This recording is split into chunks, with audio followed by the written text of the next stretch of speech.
Fala pessoal, eu sou o Thiago Moreno e está começando mais uma edição do SemanaMotor1.com Brasil. E agora pode tocar até a musiquinha aí, ó. Rock in Rio, porque a Volkswagen apresentou duas grandes novidades lá no Festival de Música. A primeira delas é o aguardado SUV menor que o Nivus, né? Um SUV do Polo, que seria uma versão de entrada para o utilitário esportivo da marca aqui no Brasil.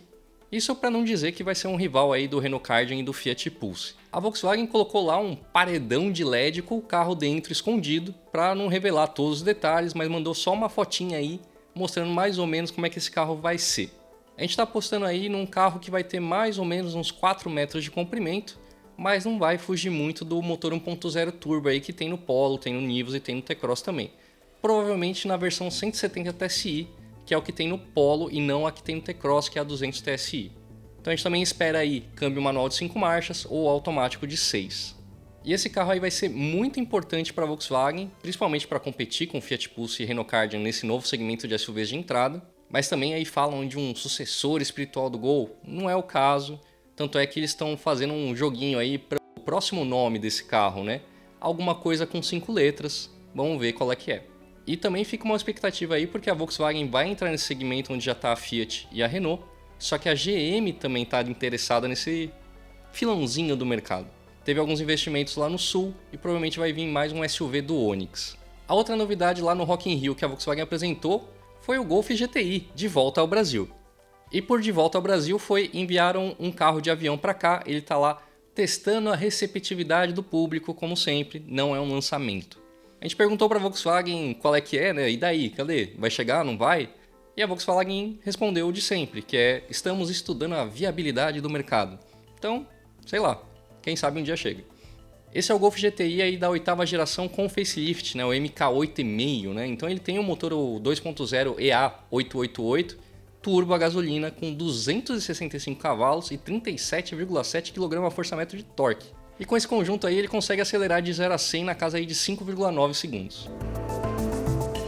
Essa semana a Ford também finalmente apresentou a Ranger Black, mas quem vai mostrar isso para vocês é o nosso editor-chefe, o Leonardo Fortunati. E aqui está a nova Ford Ranger Black.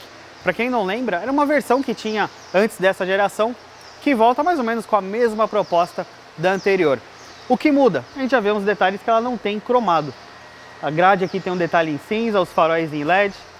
A solda 18 polegadas tem o mesmo tom cinza da grade, que puxa aqui para o retrovisor. Aqui na lateral também o estribo que a gente conhece das versões mais caras da Limited e também o Santo Antônio. O carro está fechado, mas a gente já consegue imaginar que esse carro tem um motor 2.0 turbo diesel com tração 4x2 e o câmbio automático. Na Argentina esse carro saiu com manual, só que a gente sabe, é uma faixa de preço que o brasileiro não vai comprar um carro manual e é um público um pouco diferente da Argentina. Essa informação não é oficial, mas já dá para perceber alguns detalhes. Indo aqui para a traseira, mais ou menos a mesma coisa. Como eu falei, tem o Santo Antônio que a gente conhece da Limited, só com uma pintura cinza e prata. E aqui atrás, como ela é como se fosse uma versão intermediária, a lanterna não é em LED, é uma lanterna normal. A tampa traseira também, o logo não é o preto, que a gente viu na F-150, é um logo normal. E esse é o conjunto da Ranger Black. Enquanto a gente está aqui mostrando o carro, essa prévia, a gente não tem o preço exato, não tem nenhuma informação. Mas a gente sabe que ela toma lugar daquela XLS com tração 4x2, que era justamente isso aqui, 2.0, 4x2 e tudo mais. O preço de lançamento a gente vai saber quando o carro sair, bonitinho, mas por enquanto já dá para saber. Isso aqui está no catálogo.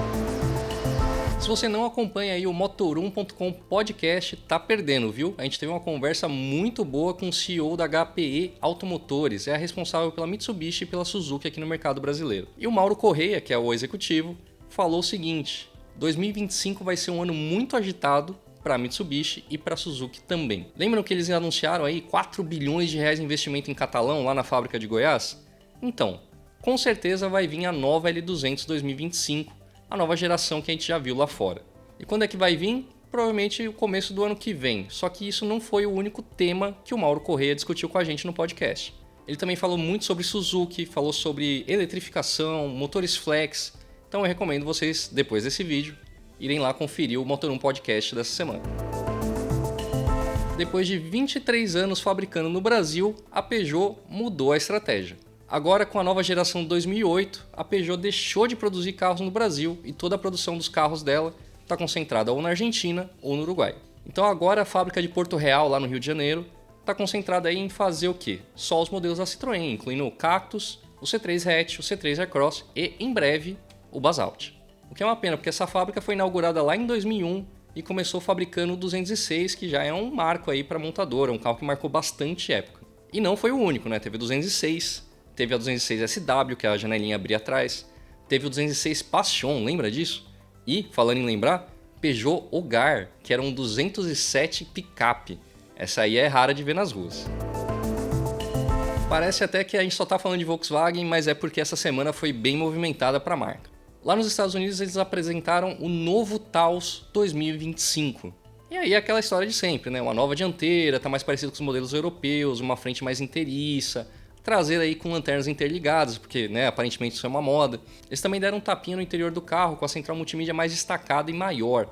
Então você que é aí ligado em tecnologia, pelo menos o Taos lá nos Estados Unidos já está avançando. Pelo menos lá no mercado estadunidense, o carro é 1.5 turbo a gasolina com 176 cavalos. É diferente do nosso aqui que é 1.4 de 150 cavalos e turbo também e flex.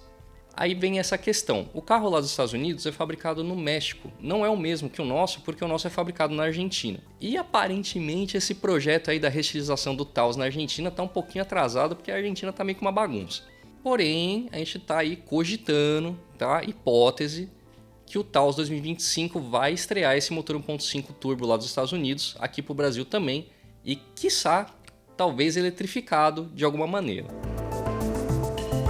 E no momento Inside EVs de hoje, a gente não vai falar de carro elétrico. Dos mesmos criadores de incentivos para carros flex a combustão no mesmo esquema de incentivo para carro elétrico, o governo brasileiro vai aparecer lá no G20 tentando aí promover o etanol.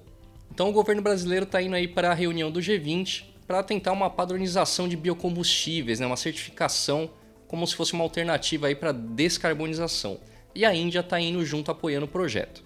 Mas é claro que a União Europeia não quer saber disso e principalmente a Alemanha está indo contra, falando aí que a Europa está mais ligada em carros elétricos ou hidrogênio e a Alemanha não escondeu nada, né? Meteu a real ali na cara de todo mundo e falou: tem problema aí de poluição, tem problema de queimada, tem problema de ocupar o espaço de plantio com combustível e não comida.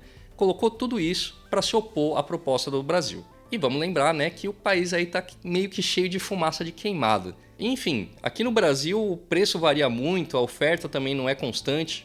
Será que a gente dá conta de produzir para fora também? E antes de encerrar, fica mais um recado. A gente começou a responder as suas perguntas. Estamos ouvindo vocês aí com as perguntas que a gente colocou na caixinha lá no Instagram. Se não segue o Motor1 Brasil lá no Instagram, faça isso agora, porque na próxima edição pode ser a sua pergunta sendo respondida. Por enquanto é só, pessoal. Até mais.